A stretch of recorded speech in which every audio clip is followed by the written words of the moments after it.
열받을 시간입니다. 검찰개혁 얘기해야 됩니다. 네. 이거 왜 안 되는 거야? 왜 안 되는지 찾으니까 정성호 법무부 장관 문제구만. 아유, 자 일단 정말. 그 전에 지금 박성재 법무부 네. 장관이랑 그리고 심우정 압수수색당했죠. 우리가 이 과정을 통해서 우리 알 수 있는 거는 검찰 조직이요 정상적인 조직이 아닙니다. 깨끗한 애들이 없어요. 내란에 가담한 조직이고 내란을 주요 인물을 종사했던 자들이에요. 네. 그런데 검찰 개혁을 내란범들을 진압하는 형태로 검찰 개혁을 밀어붙여야지.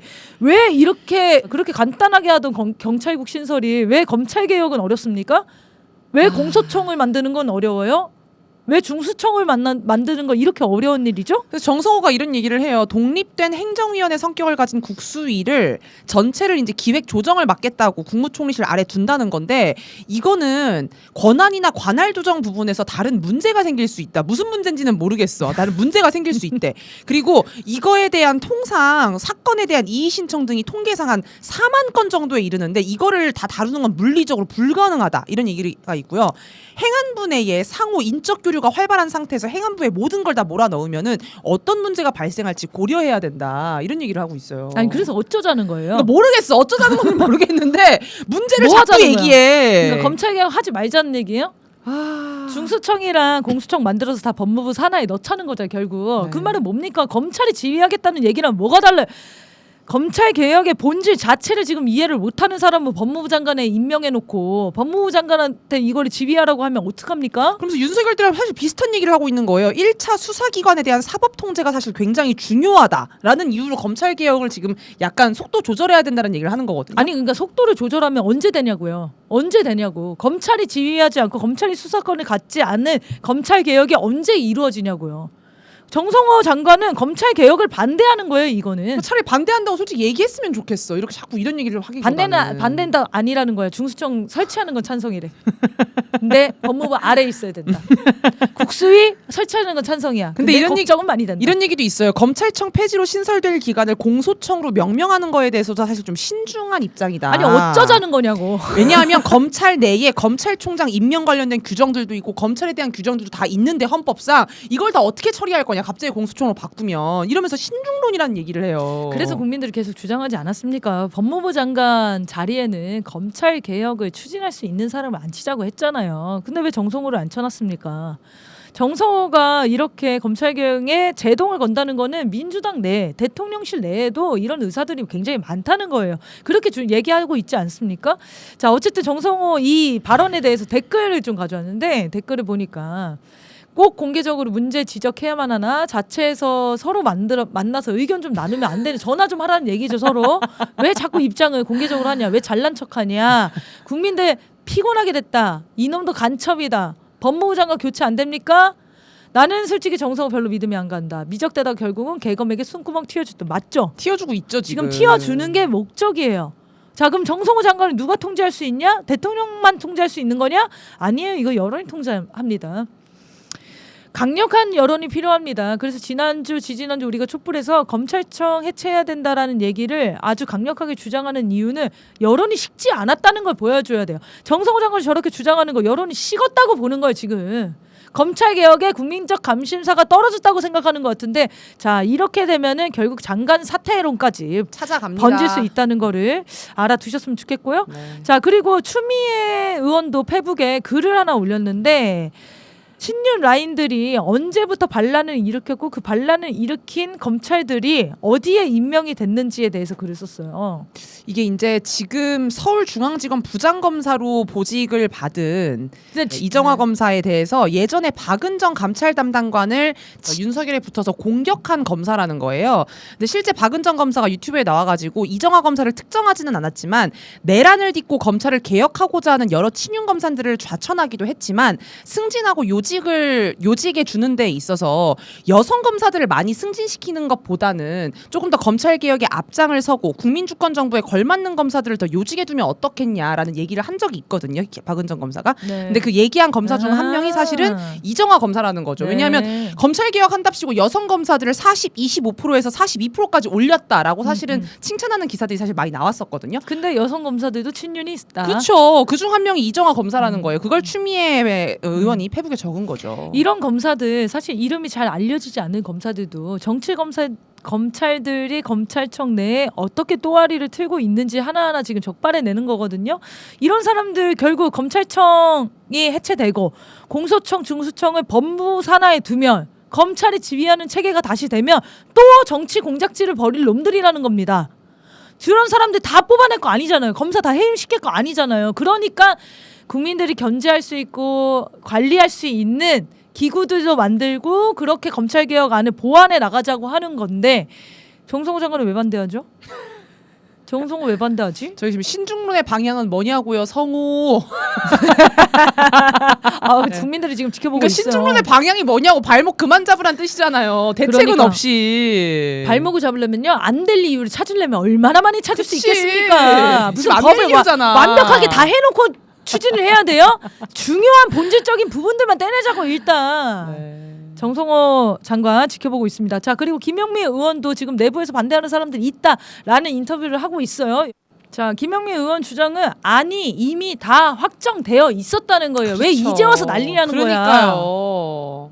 아니 다 확정돼 있었는데. 국수위 같은 경우도 마찬가지예요. 국가수사위원회. 그러니까. 오히려 이게 지금 뭐 중수청 안에 중수청을 통제하는 데 있어서 행안부 안에 들어가면 뭔가 권한이 커진다라고 하는데 김용민 의원 하는 말이 야당 사람 2명 집어넣지 않냐. 오히려 감시 체제가 더 들어가는 거다. 이거는. 그러니까 그런 보완안들을 다 마련해서 국정기획위에서 발표한 거예요. 근데 국수위 이제 내용 빠졌지만 네. 어쨌든 그건 추후에 추가하면 되는 거고. 그런데 왜 다 확정된 안을 누가 뒤집으려고 하는 거냐고요. 그래서 이제 회담에서 있었던 뭐 생각되는 지점들을 여러 네. 측면에서 한번 살펴보면 좋을 것 같은데요. 저는 첫 번째로 들었던 생각은 미국이 친일 외교를 상당히 강력하게 압박했구나. 이걸 한번 확인을 했습니다. 그러니까 한미 정상회담 직전에 우리 국민들이 용납할 수 없는 이재명 대통령의 일본 관련한 발언 있었고 또 회담 내용의 대체로 많은 부분이 대북 적대시, 대중 적대시 그리고 이제 한미일 군사 동맹으로 가기 위한 일본의 군사 협력 이런 네. 것들이 상당히 시사가 되어 있었습니다. 왜 이렇게까지 했을까? 이재명 대통령이 평소에 말했던 그런 외교적인 방향은 아니었던 것 같은데 역시나 배경에는 미국의 압박이 있었음이 드러난 거죠. 그러니까 이재명 대통령이 기자 질문에 답변을 하면서 스스로 이렇게 이야기했죠. 트럼프 대통령께서 한미일 협력을 매우 중시하고 계시기 때문에 대통령을 뵙기 전에 미리 일본과 만나서 걱정하실 문제를 다 미리 정리했다. 이렇게 생각해 주시면 좋겠다. 이렇게 이야기를 했는데 여기에서 딱 확인이 된 거죠. 이게 약간 숙제처럼 과제처럼 이재명 정부에게 강력한 압박으로 된 거구나. 한일 관계부터 네. 정리하고 와라. 네, 상당히 좀 안타까운 생각이 들었고요. 미국이 지금 한미일 군사동맹 체계를 구축하는 데 지대한 관심을 가지고 있고 이걸 굉장히 압박을 강하게 하고 있는데 우리 입장에서는 북한과 중국, 러시아를 상대로 하는 전쟁 동맹에 딱 딸려 들어가는 거 아닙니까? 이게 굉장히 위험천만한 길로 가는 건데 이 압박을 이겨내는 게 참 중요하겠다 이런 과제를 느끼게 되는 것 같고요. 두 번째는 뭐 아까도 언급하셨던 미국의 내정 간섭과 주권 모욕이 상당히 노골화되는 모양새가 있었다라는 겁니다. 네. 회담 전에 트럼프의 그 숙청혁명 이 트위터도 그렇고 회담 바로 직전에 있었던 그 교회와 군기지에 관련해서 딱 집어서 이야기한 것도 그렇고 그리고 회담에서도 뭐 아까 그 특검에 대해서 정신 이상자 병든 사람 아니냐 이렇게 언급한 게 네. 굉장히 노골적인 내정 간섭이자 주권 모욕 행태 아닙니까? 일각에서는 이 트럼프의 발언을 협상용이다. 그리고 트럼프의 좀 개인 성적 문제로 치부하고 가는 경우가 있는데 절대 그런 차원에서 우리가 묵과해서는 안 되는 거죠. 네, 그래서 이제 강력하게 좀 항의하고 규탄해야 되는 게 있는 것 같고요.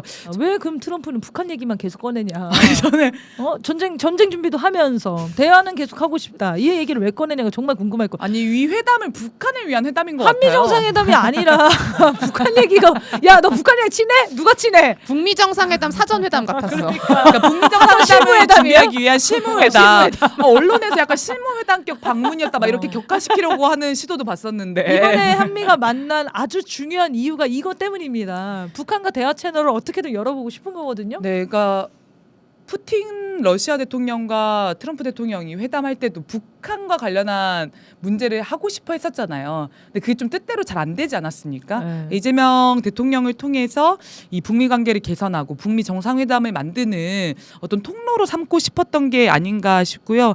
이재명 대통령이 그런 트럼프의 마음을 상당히 이제 긁어주는 지켜 세워줬죠. 네, 그런 이야기를 많이 네. 했죠. 만약에 이렇게 가능할 거면 한미연합훈련을 중단했어야 되는 거예요. 네. 맞습니다. 그거야말로 대화할 수 있는 아주 절호의 찬스 아니었습니까? 근데 그걸 진행하면서 한미회담에서는 이 얘기를 논의한다?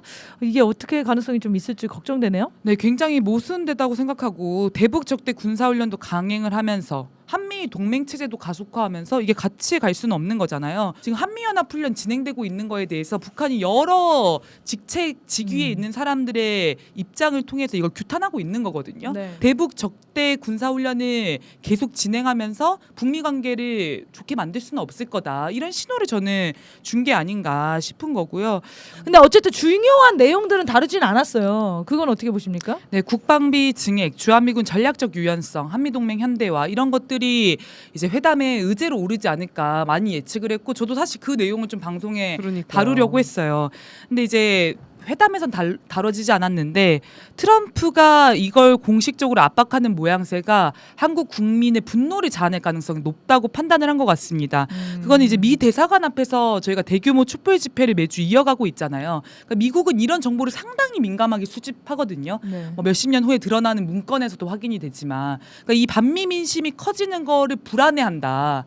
그리고 그게 미국이 구상하는 동북아 패권 전략을 실현하는 데서 굉장히 약점이 될 거라고 생각하는 것 같아요. 그러니까 이걸 자극하지 않으려고 하는 게 있는 것 같고 그 국민들이 투쟁하지 않았다면 아마 노골적으로 오늘 이재명 정부 압박하고 모욕 줬을 거예요. 네. 그래서 아무튼 투쟁이 일면 성과가 있는 것 같고요. 근데 두 번째 문제는 그 부담을 그 책임을 이재명 대통령, 이재명 정부에게 전적으로 떠넘겼습니다. 그러니까 이재명 대통령이 알아서 하게 만드는 거죠. 이건 이재명 대통령에게 있는 지금 국민적 지지를 이용하면서 반미 민심은 누그러뜨리고 이재명 대통령이 이런 행보로 정치적인 부담을 지게 하더라도 미국은 나쁠 게 없는 거잖아요. 정권을 약화시키면 그다음 국힘당 집권하게 만들면 되니까.